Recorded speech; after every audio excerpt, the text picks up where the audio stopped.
ఈ వీడియోలో bread omelette recipe తయారీ విధానం చూద్దామండి. చాలా సింపుల్గా చేసేసుకోవచ్చు, చాలా టేస్టీగా ఉంటుంది. మార్నింగ్ టిఫిన్లోకి, ఈవినింగ్ స్నాక్స్గా చేసి పెడితే పిల్లలు పెద్దలు చాలా ఇష్టంగా తింటారండి. ఇంకా ప్రాసెస్ ఏంటో చూసేద్దాము. అందరికీ నమస్తే, welcome back to my channel. నేను మీ నాగలక్ష్మి. ఇక్కడ నేను 3 eggsతో చేస్తున్నాను.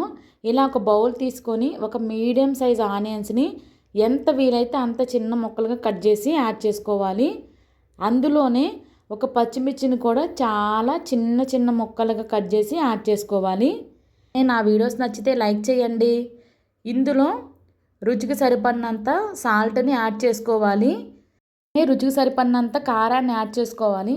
ఇక్కడ నేను కారం పచ్చిమిర్చి యాడ్ చేశానని కారాన్ని కొంచెం తక్కువగానే వేశాను. ఇంకా వీటిని మొత్తం చక్కగా కలిసేటట్టు కలుపుకోవాలి. ఇంకా ఇలా కలిసిన తర్వాత దీనిలో ఎగ్స్ని యాడ్ చేసుకోవాలి. 3 eggs తీసుకుంటున్నాను. ఈ క్వాంటిటీస్ అన్నీ 4 బ్రెడ్స్కి కరెక్ట్గా సరిపోతాయి. ఇంకా ఎగ్స్ని మొత్తం ఇలా తీసుకున్నాక దీనిని కూడా చక్కగా కలిసేటట్టు కలుపుకోవాలి.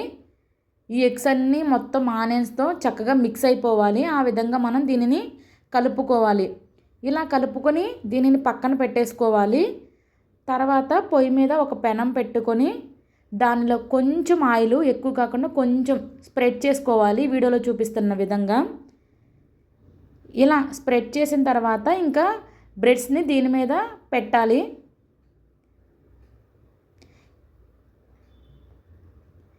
వీటిని మీడియం ఫ్లేమ్లోనే 2 సైడ్లు చక్కగా గోల్డెన్ కలర్ వచ్చేంత వరకు వేగించుకోవాలి. అనే నా వీడియోస్ ఎవరైనా ఫస్ట్ టైం చూస్తుంటే సబ్స్క్రైబ్ చేసుకోండి. ఇలా చక్కగా గోల్డెన్ కలర్ వచ్చేంత వరకు 2 సైడ్లు వేగించుకోవాలి. ఇవి 2 సైడ్లు చక్కగా వేగిపోయాయి. ఇంకా వీటిని తీసి మనం పక్కన పెట్టేసుకోవాలి. తర్వాత ఒక్కొక్క బ్రెడ్ని తీసుకొని ఎగ్ దాంట్లో ఇలా 2 సైడ్లు డిప్ చేసి పెనం మీద పెట్టేసుకోవాలి. మిగిలిన స్లైడ్స్ని కూడా ఇలా 2 సైడ్లు డిప్ చేసేసి పెనం మీద పెట్టేసుకోవాలి. ఇంకా వీటన్నిటిని ఈ విధంగా పెనం మీద పెట్టుకున్నాక మనకు మిగిలిన ఆనియన్స్ని చక్కగా దీని మీద ఈ విధంగా స్ప్రెడ్ చేసుకోవాలి. వీడియోలో చూపిస్తున్న విధంగా ఇలా స్ప్రెడ్ చేసుకున్నాక మంట అనేది మీడియం ఫ్లేమ్లోనే పెట్టుకొని వీటిని చక్కగా వేగించుకోవాలి.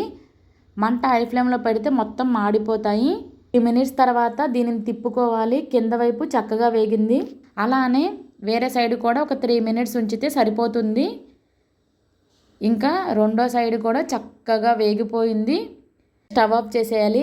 అంతేనండి, tasty tasty bread omelette ready. ఒకసారి మీరు కూడా ఇలా ట్రై చేయండి. పిల్లలు పెద్దలు చాలా ఇష్టంగా తింటారు. ఎలా వచ్చిందో కూడా నాకు కమెంట్ చేయండి. నా వీడియోస్ మీకు నచ్చితే ఒక్క లైక్ చేయండి. ఫ్రెండ్స్ అండ్ ఫ్యామిలీకి కూడా షేర్ చేయండి. ఇలాంటి టేస్టీ అండ్ సింపుల్ రెసిపీస్ కోసం నా ఛానల్ని ఇప్పుడే సబ్స్క్రైబ్ చేసుకోండి. Thanks for watching. Bye bye.